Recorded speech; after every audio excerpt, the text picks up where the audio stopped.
Hey guys, Buffy Game back today bringing you a video, and today for our weapon conversion series we are going to be covering the IWI Negev NG-7 SF, or the Special Forces variant of the NG-7, the Negev machine gun from IWI, which is Israeli Weapon Industries. So we'll go over this weapon, convert it here in-game out of the base machine gun, and we'll show it off in the fire range, recoil control, and then see how it handles in-game. Let's go ahead and we'll back out and take a look at the weapon. So here is the final design of the NG-7 SF variant, and I have to say this is probably the most aesthetically pleasing weapon I think we've covered so far. Maybe even topping the Zenit AKs that I did. So this is just a beautiful looking weapon. It looks even better when we look at it in first person. So let's go ahead and back out. We'll go to the weapon build itself. The weapon you're going to want is the Sakin MG38. So we'll go ahead and select this. This is firing 7.62 by 51 millimeter or 308. We'll go ahead and select this machine gun. Head to the gunsmith. So at base, this is in fact an NG-7 or a Negev 7.7, meaning 7.62 by 51 millimeter, where the NG-5 is the 5.56 by 45 NATO. So this one, key attachments here, we're going to want the muzzle device, or is that the muzzle device, the barrel option. So the barrel option, in real life, the NG-7 has a 16.5-inch barrel. We don't have that option here. However, we do have a 14-inch barrel. Now, the caveat here, I guess, or the interesting piece, is that all these barrel lengths, Call of Duty, they always tend to do kind of like a middle ground of the right barrel length. So with the MG-5, or excuse me, the NG-5 firing 5.56 by 45 SF, that version, the SF version, has I believe it's a 12-inch barrel or a 12.5-inch barrel.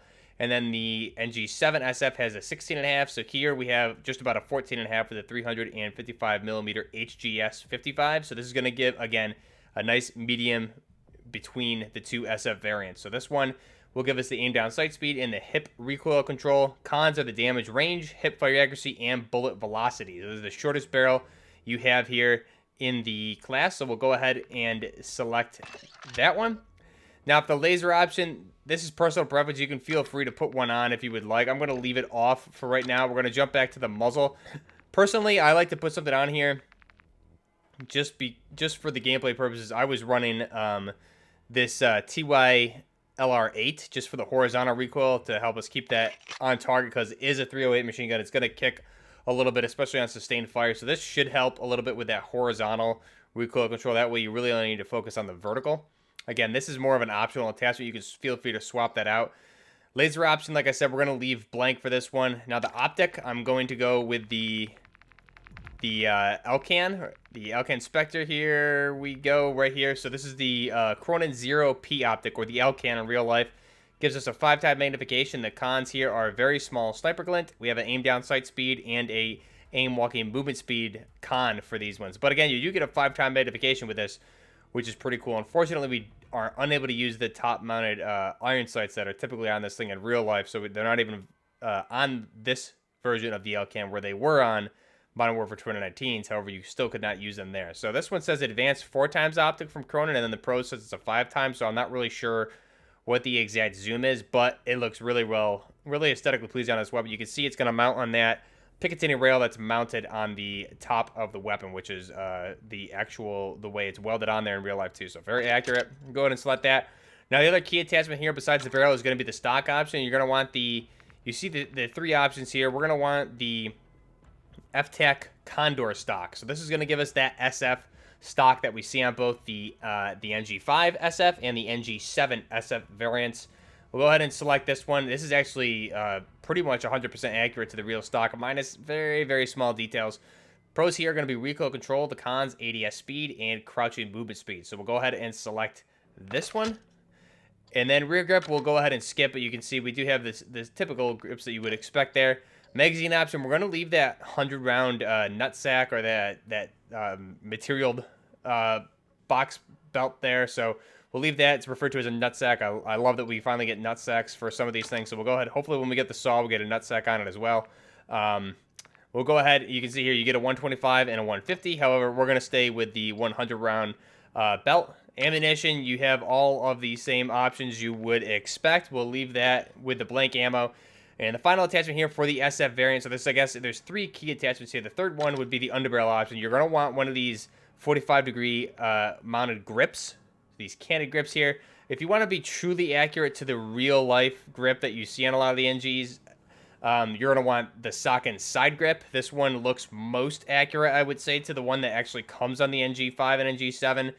Specifically the SF versions utilized with a shorter barrel, they have this grip.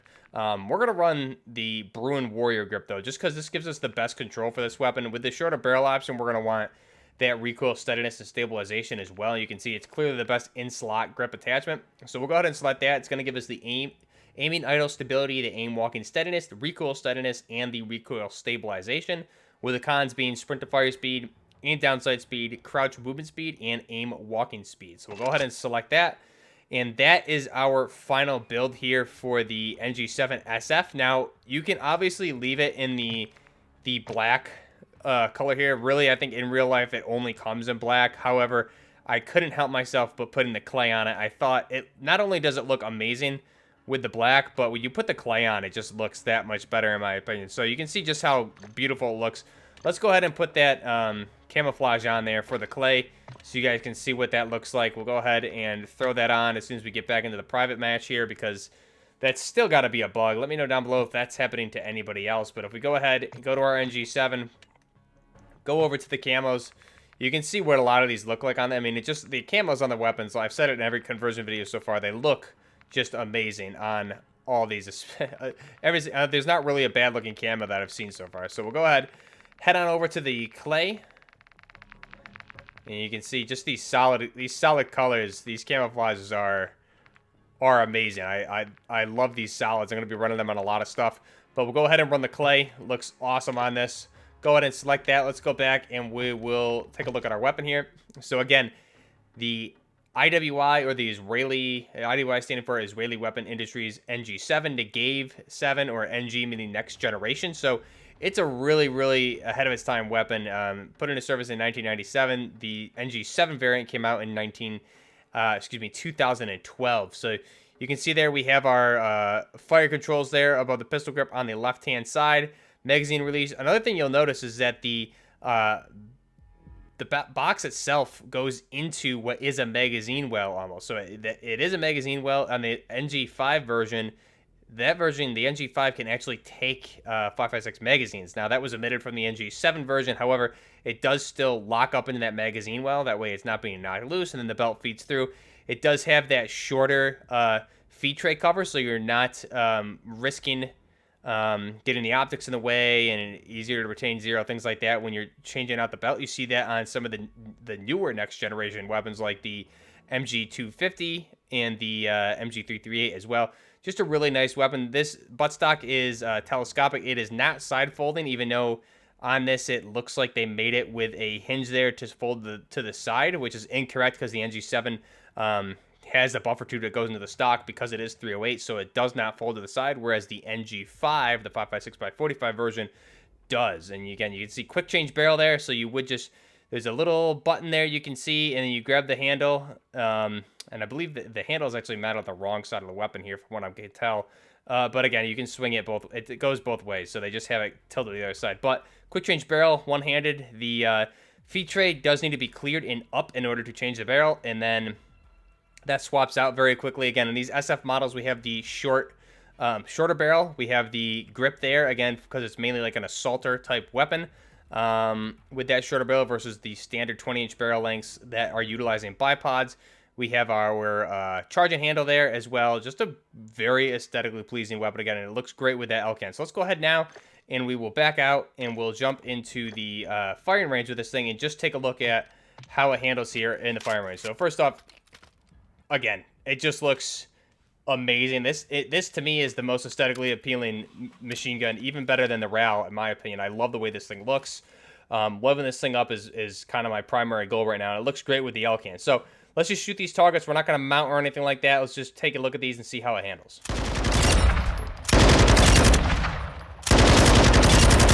So again, very, very accurate. The L-can is a great optic here in this game. Now, one thing that's missing is, in real life, the Negev, the NG-5, as well as the NG-7, do have the ability to go select fire to single fire. They omitted it from the video game here, whereas the RAL does have the select fire option here in game. So it's strange that they didn't include it with this. But in real life, it does have the ability to go semi or single and then into full auto like this. You can see the reload there. Again, just looks awesome. It's very easy to control this weapon as well.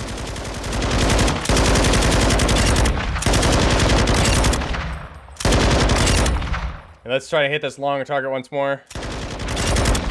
There you go. So again, just a great looking weapon. It looks awesome with the L-can on there. The buttstock's right. You can see that shorter feed tray there. That way, typical machine guns, like if we look at the saw, the feed tray is going to go all the way back where that pick rail is, and you're going to have to bring up the whole optic, and it's just bulky, gets in the way. So this I believe was the first machine gun to actually do this with that shorter feed tray cover. Again, quicker changes of the belts. A lot easier to maneuver. We have our charging handle there on the side as well. Just a great looking weapon. Let's go ahead now. We'll jump into a game and check out the recoil with this weapon. Okay, so now that we're back in game here, let's go ahead and we're going to check the recoil pattern here on the NG-7. We're going to start, and we're not going to control it. I'm going to let it rip, so we'll get to an appropriate distance here. Just going to let it rip for, let's say, 30 rounds, and we'll see how it handles. So let's go ahead and not control the recoil.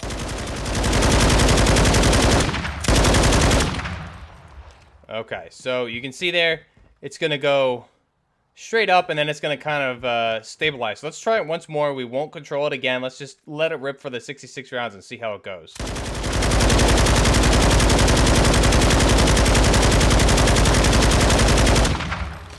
So there you go. You can see it's going to climb very slowly. Even though we have a horizontal brake on there, you're going to get a decent amount of horizontal, or a little bit of horizontal deviation there with the bullets, but nothing that you can't control. Mostly vertical. Let's try it again and control it. This time we'll control the vertical recoil.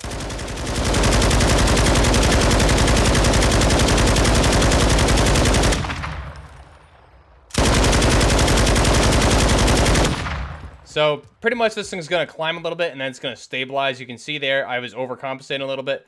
Here we did a little bit better of a job, but again, pretty easy to control the recoil on this weapon. This is the NG-7, just straight vertical recoil here for the most part. Let's go ahead now and we'll jump into the gameplay here. Running this thing on the Los Alamos map, I believe is what the map is. And again, just a great looking machine gun now. The NG-7 in real life, like I said, is an IWI light machine gun, or in this case with the NG-7, a general purpose machine gun.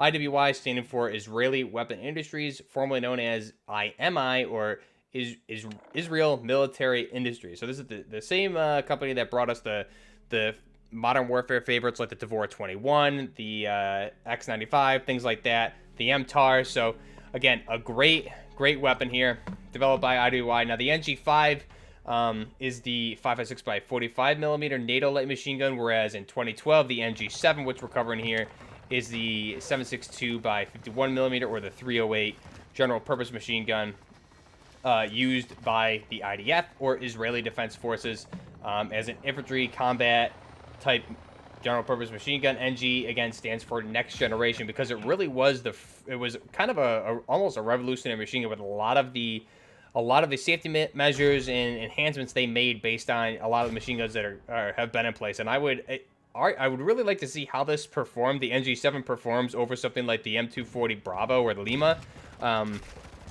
Not only is it a lot lighter, but it seems to, just by a lot of stuff I've looked at, seems to be almost a better machine gun. And the main concern with the M240 is the weight of that thing. It's just a big, bulky machine gun. But here, the NG-7, again, general purpose machine gun. Now, the NG-5 machine gun has been in service since 1997, with the NG-7 being introduced in 2012.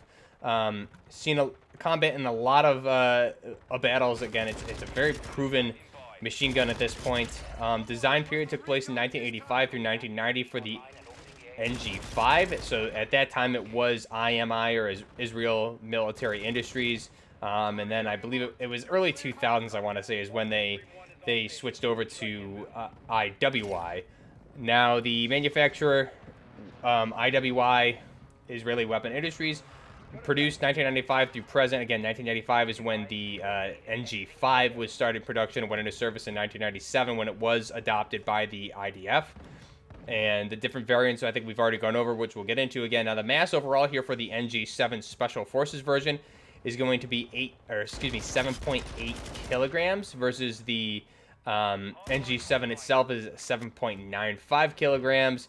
And then compared to the base NG-5 is 7.65 kilograms. So again, it's a lighter version than the NG-7 and not that much lighter. It's about 1.5 pounds heavier than the NG-5, which is the 5.56 by 45 millimeter. And that's pretty impressive overall, considering this is a bigger machine gun that's going to fire that 308 round versus the 5.56.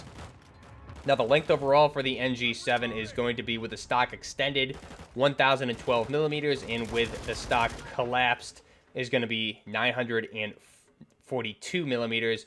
The barrel length overall here, like we said, for the NG-7 SF version is going to be in real life 420 millimeters or 16.5 inches.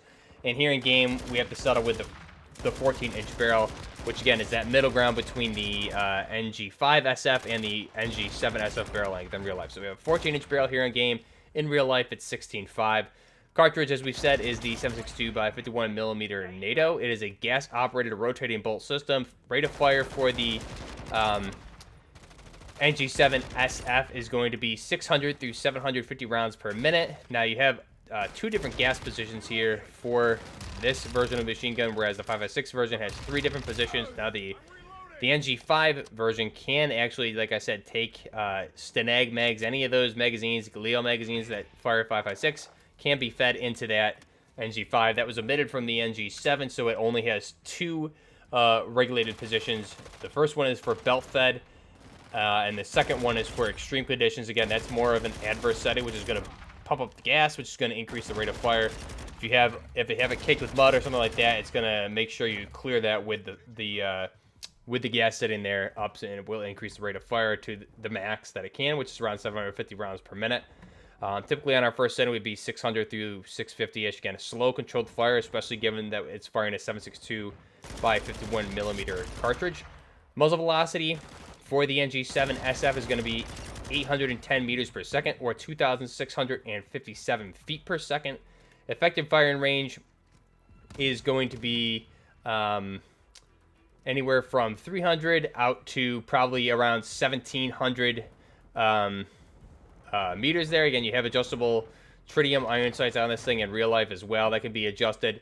Maximum firing range, 1,200 meters, but with the NG-7, it's going to be extended out a little bit further than that, probably around 1,700 to 2,000 meters, because obviously it's a bigger round than the 5.56. The feed system here is obviously just going to be the standard belt here for the NG-7 SF. It's going to be 100 round, 125 belt with that disintegrating links. And the sights, again, you have apertures that are the tritium apertures for night sights, as well as you have the Picatinny rail, which is welded onto the top cover there to mount optical sights. So it's just a beautiful weapon overall. And like I said, in 2012, the NG-7 general purpose machine gun was put into service, and the barrel length for the base NG-7 is 20 inches and has those 2 modes for firing, which is semi-auto and full auto. They don't give us a semi-auto here in game, which is kind of strange because they do on the RAL, but the NG-7 was, I believe, the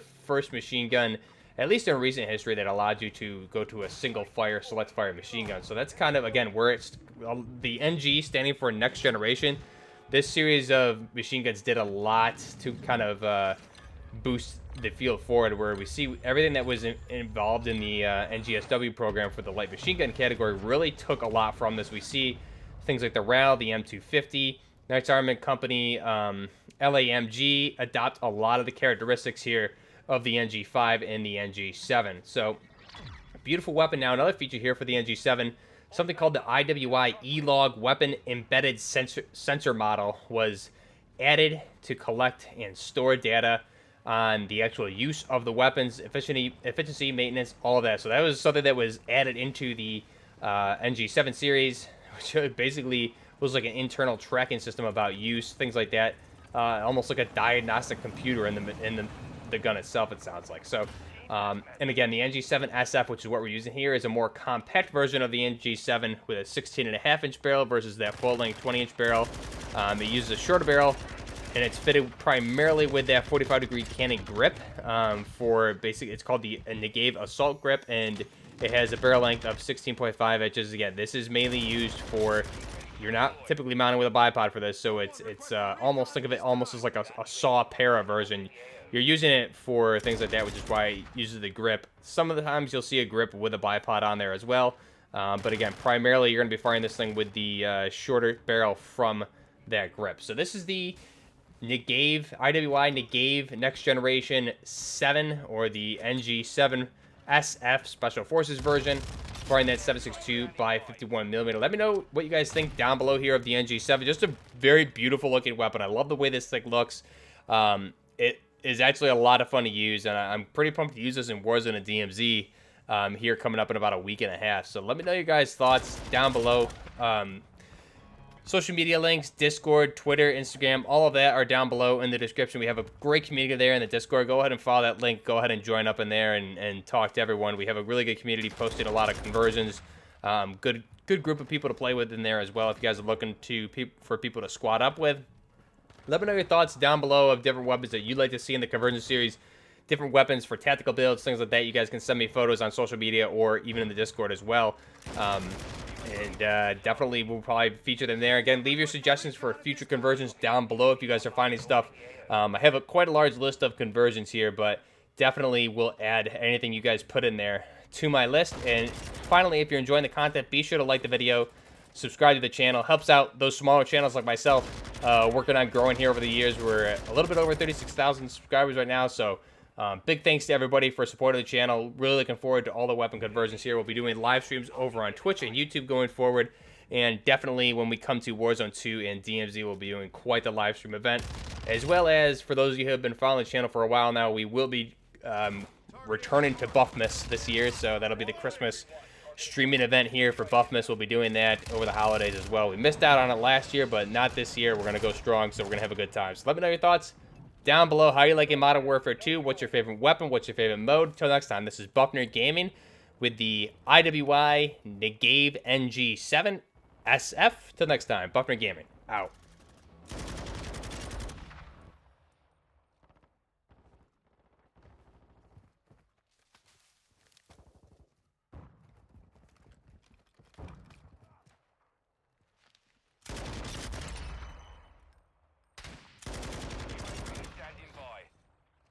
One requesting recon at this time. Copy. UAV is on station. Strike standing by. Changing mags.